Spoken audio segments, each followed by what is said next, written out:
Hello everyone, Hachadino over here, and as always you can like my video, subscribe in any of the cards that is over there, and check out the sheet that we have where we have a lot of information about Rogue in general and Subtlety. That is going to be the focus of this video. I did make my video on looking back at the whole expansion, Season 1, Season 2, and Season 3, and today we are going to check out the full one. Was posted quite a bit, almost 1 month ago, but I wanted to talk about it now as Season 4 gets a bit closer. I was waiting until the announcement, but it seems that the announcement is going to take a little bit more, making it kind of useless if I don't do it now, as we still have some time. So let's talk about, and now in Dragonflight, in the beta and in the alpha that we were around, not on the alpha of course, but in the beta, there was a lot of things, and we had a mid, let's say, expansion talent revamp, but there was also at the beginning, and as you can see here, he did a really good information overview, kind of, and let's talk about it like this. So first rate, we are going to talk of course about PvE. PvP also has its things, but sadly I'm not informed on those. So now, as he says, first season we had a really strong sentiment on Razagets. The other fights were whatever. There was some fights where it was clear that all our assassination were kind of good, like Kurok, other things. On Dacia, we also had our place for, as you can see here, there were not a lot of trade-offs between single target and AoE. So you just went a build with single target and also got AoE for free. You didn't even need to talent into Tornado for that. And now, as you can see here, we were a really strong contender for the Razaget fight. Of course, Assassination and Outlaw were still fine, but we are talking about sub here, and you will see a lot of sub players if you go back and look at logs on this fight. Now, on that season and some of the season 2, we had kind of an interesting thing with Dust. It got buffed quite a bit. It began at 20 seconds, then it went into 30, and then the Onyx Amulet came into power, let's say. And of course, with that and some versatility, there was the Rotten build, but afterwards we found out a beneficial bug here, that there's a link thing, but I already explained it way back when I began making my videos. It was on season 2 when I began making the videos about Rotten, about all of the other things. And Bagel Touched DB, and that is of course Dark Brew, and Deeper Daggers were applying twice to some things, one of those being Secret Technique, making it hit super hard. Of course, we were kind of weak as a spec itself because our forced was really bad. That crit damage on Eviscerate was, let's say, something, but the problem is we don't have really a lot of talents to buff our Eviscerate. It does a lot of damage, of course. It's most of our damage when we are actually doing damage. For example, this is fight that we are doing, and Eviscerate, you can see here, is most of my damage, but this is even without talents that buff it. If we had those buffs at the time, of course, we also didn't gear for mastery, and the Scale Commander Sarkar has this haste buff thingy that was not really good for us. The other bosses in the raid were kind of whatever too. We were really good on Neltarion because we had a lot of survivability, also had mobility and things like that. Bosses like Skarn, we just did, we ran around, it was painful, but it is what it is. On Magmorax, we did a lot of damage and had damage all the time. And here, Season 3, we had the talent tree rework. As I said before, of course, in season 2 there was a time where you could play Rotten, when the Onyx Amulet was kind of good, you stacked versatility, and also the Earn of Ring and things like that. It was doing fine. Then people found out about the beneficial bug, and we kind of moved out. On season 3, you already kind of know what happened. Invigorating Shadow Dust after all the buffs and the changes to our talents. Now we can get strong talents without compromising on other places, getting a strong talent in Flagellation and also in Dance Macabre, one of the coolest talents that we have, making it really, really good. Of course, our outstanding performance is in Smolder, due to that we can move our cooldowns to where we want them to be. And now, that's the power of Sub. You can even play it on Tindral and Fyrakk, moving cooldowns around. There's also a really cool sheet, apart from mine, that I was going to do the cooldowns, but Stealthy did them in the end, where he kind of explains or just visualizes where you can use your cooldowns. Now for talents, in season 1 we didn't have much. You could play a Flagellation build or Dark Brew. You literally only changed one talent depending on what you wanted to do. And season 2 we had different builds, and Rotten was one of them. The other one was, of course, Dark Brew 2 and Flagellation. We had kind of everything was close.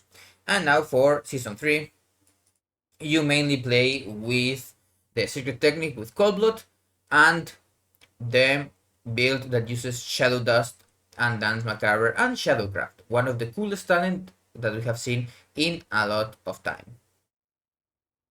Our talent diversity, we don't really have much of, as you can see here. It's really, really fast to see.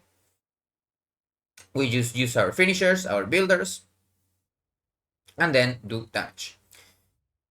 Now, of course, this is something that we don't really like. Like, you may think that I love Sepsis or Echoing Reprimand or something like that, but that's not really the case. I have always been a finisher enjoyer. That means that I like to do big eviscerates, big secret techniques. And of course, I feel that our talents that buff builders don't really have a place in our talent tree. As you can see here, talents like Lingering Shadows, Rotten, Perforated Veins, and Gloomblade have really no reason to be there. Now, of course, Shuriken Tornado had a cool thing on the PTR where with Shadow Blades, that new Shadow Blades, of course, fills our combo points. The old one gave 1 extra combo point on Builder and also 50% damage to builders. Now it's 20% damage to everything and fills our combo points on builders. It also used to be 3-minute cooldown, and we had the Stiletto Staccato that reduced it. Now it's a 2-minute cooldown, a static one, but we can reduce it with Shadow Dust. And now, of course, Dance Macabre and Shadowcraft are the cool talents that I think that really have a place still in our arsenal. I also don't really like Dark Brew, because it's kind of whatever. It just, your poisons and rupture is now shadow. You do more shadow damage. That's it, nothing more. Now, of course, our spec is complex by design. Now, of course, we use really cool things like spreadsheets, external websites like Lorx, and we also check, of course, on Simulation Craft, and you also have my sheet. You can see here that we have a banishing timers for general use, then banishing timers for Smolderon, and if you check Stealthy's sheet, he also has banishing timers for the other bosses. In my case, I have a lot of annotations here for people if they want to check it, and if they don't want to check it, there's no issue. There's also videos and guides in WoWHead, in the Ravenhall Discord. You have the FAQ, and here you have different power and timers on cooldowns. We have 2-minute cooldowns being Banish and Shadowblade, then 1.5 Flagellation, 1 minute Thistle Tea, Tornado, Dance. Of course, you can get cooldown reduction apart from the city itself. Secret Techniques, the same thing. 45 seconds in Cold Blood, Echoing Reprimand, and Goremo's Bite that also got buffed quite a little bit, but it's still kind of lackluster because we don't really have a need for that energy unless we are playing a specific build. And Symbols of Death, 30 seconds static or 25 if you play with Swift Death. Now, of course, this makes us able to move our damage if we want. For bosses, for example, like Fire, it's kind of cool that you can just banish once and then save the 2 banishes for the intermission to do more damage. As you know, phase 1 now it's kind of a joke, and even more when it's getting nerfed next week.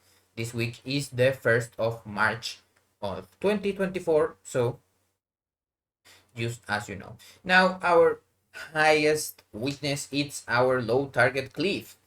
If there are 2 or 3 targets, we are really a sad boy, because we don't get enough combo points to feed our combo points. And with the nerf to Shuriken Storm energy going from 35 to 45, we can't really build and spend on our globals. Now, of course, bugs, there have been a lot of them. At the beginning, in the beta, we used Secret Technique and then Cold Blood for the Secret Technique to get the critical strikes. As you know, Secret Technique does a weak physical attack, and then 1 second later and 1.3 seconds later, this is going to be important later, there's the crits. And then, of course, if you use Secret Technique and then Cold Blood, you use macro it, of course, because one first and then the other one, you got a free crit on those 2 heavy hits, and then on an Eviscerate or a Shadow Strike or whatever you had afterwards. Then, of course, Secret Technique, there was a bug that if you used it but had acrobatic strikes, it didn't hit if you were too far away. So basically, you could actually use the ability, but it only did the first hit, and then the other 2 just didn't hit. Now there are still some bugs, but it's not important. Our tier sets, the first one was whatever, it just did some things. We got some extra crit damage and damage on our finishers. The season 2 set was really annoying to use. You got a free Symbols of Death, but it didn't add on if you already had the Symbols of Death, or if you used Symbols of Death, it only pandemicked. That means you had to use it when it was already 3 seconds left, so you didn't lose duration. There were also things with Rotten there. And then now season 3 is just super strong. Like, you just read what it does and you would go crazy. Like, if you saw this in another tier set, like, we are propped up just by this tier set.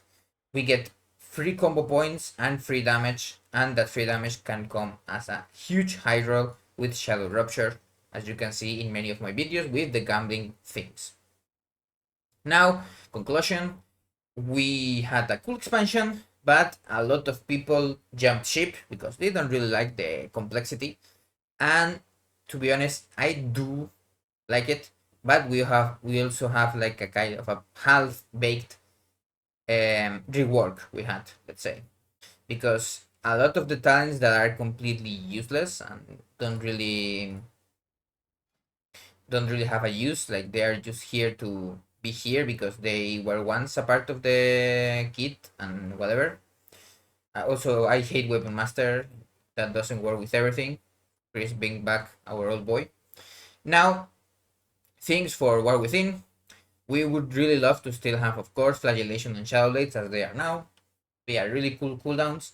We also really like Secret Technique, Hitting Hard, Dance Macabre, and Shadowcraft. I will add it to the list. Something like Banshee's Blight or Night's Vengeance. If you didn't know what Night's Vengeance does, it's after you use the Nightblade in BFA, now it's called Rupture again, you got a buff that increased the damage of your next Eviscerate. It was kind of cool, and we like big Eviscerates. So that is all for Fu and me, and I hope you all have a nice day.